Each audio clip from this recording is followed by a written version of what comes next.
Hello friends. This is Fact. In this video, I will explain one content of the Great Awakening map. And I hope you will accompany me to the end of this video. Please don't forget to subscribe. And please share my content with your friends. Darryl Anka and Bashar. In recent years, various channels and links to communicate with extraterrestrials have been introduced. In this video, I will explain an interesting case of recent communication channels. A case that may play an important role in expanding communication channels with extraterrestrials. Darryl Anka and Bashar. Darryl Anka is a man who claims to have been in contact with an extraterrestrial being named Bashar for almost 30 years. Bashar's story sounds like a sci-fi movie. He is of an alien race and a human race that talks from the future through Darryl Anka. He is a human and lives in this time. Anka began her career in Hollywood as a special effects artist. He has starred in Star Trek, One Robot, Pirates of the Caribbean, Die Hard, and Iron Man. He has also published more than 20 books in the United States and Japan. He was first able to contact Bashar in 1973. As a result, Anka became aware of the agreement she had made with Bashar before his physical birth. An agreement during which he was to convey Bashar messages. Bashar is an extraterrestrial being of Sassani descent. Anka first began meetings with Bashar in 1984. The clash between Anka and Bashar cannot be considered as in the case of George Adamski and the Nordic aliens. George Adamski was the first in this group of communication channels to see a large, cigarette-shaped spaceship in 1946. And in 1952 he claimed to have met the Nordics near central California and contacted them and they communicated with him remotely. However, Darryl Anka was one of the first people to do both of these unusual experiences perfectly.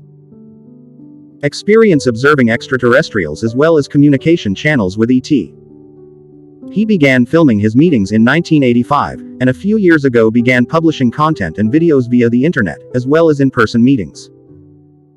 First of all, Bashar's speech contains a general description of his civilization, the Sassani people, living on the Essassani planet. Essassani is about 500 light-years from Earth and is located near the constellation of Hunter.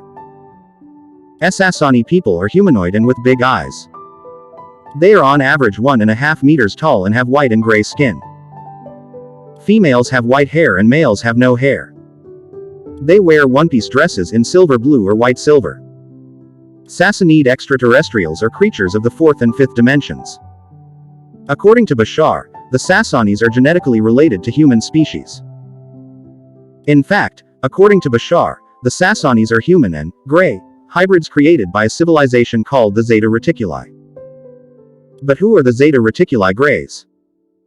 They are defined as races that have had catastrophes in their world that have resulted in their loss of fertility. I will explain more about them in the Gray video. They then tried to develop their own technology to obtain human DNA so that they could create hybrid races, including the Sassani race. In fact, it can make sense of the phenomenon of alien abductions that we have heard so much about. Therefore, the Sassani people are a hybrid race that is derived from a combination of human and gray DNA. They are said to have been extraterrestrials who agreed with the then US government to allow kidnappings for some experiments. But the human race itself is also a hybrid race. According to Bashar, human civilization was genetically created by an alien civilization called Anunnaki. I suggest you watch my video about the Anunnaki. Bashar knows the Anunnaki as our real fathers and mothers. Bashar's speech bears a striking resemblance to the theories of Zecharia Sitchin, a famous archaeologist who studied the Sumerian and Anunnaki civilizations. Zecharia Sitchin believed that the human race was created by the Anunnaki race that came from the planet Nibiru. In Bashar's words, one can see interesting predictions about the future of humanity. These prophecies are called the New Age. And that we live in an age of change, and that human civilization is undergoing great change.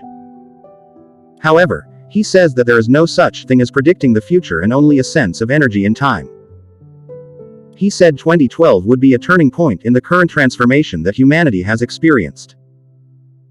In general, 2010-2015 was the most pivotal years in our transformation and upgrading to a more positive vibrational frequency on our planet.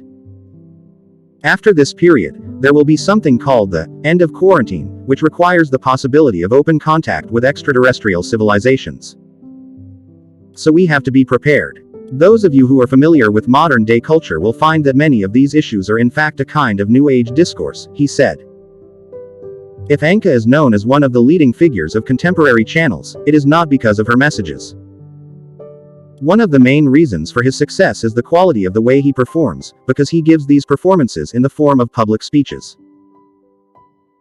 Please watch my other videos on my YouTube channel. Please don't forget to subscribe and share my content with your friends.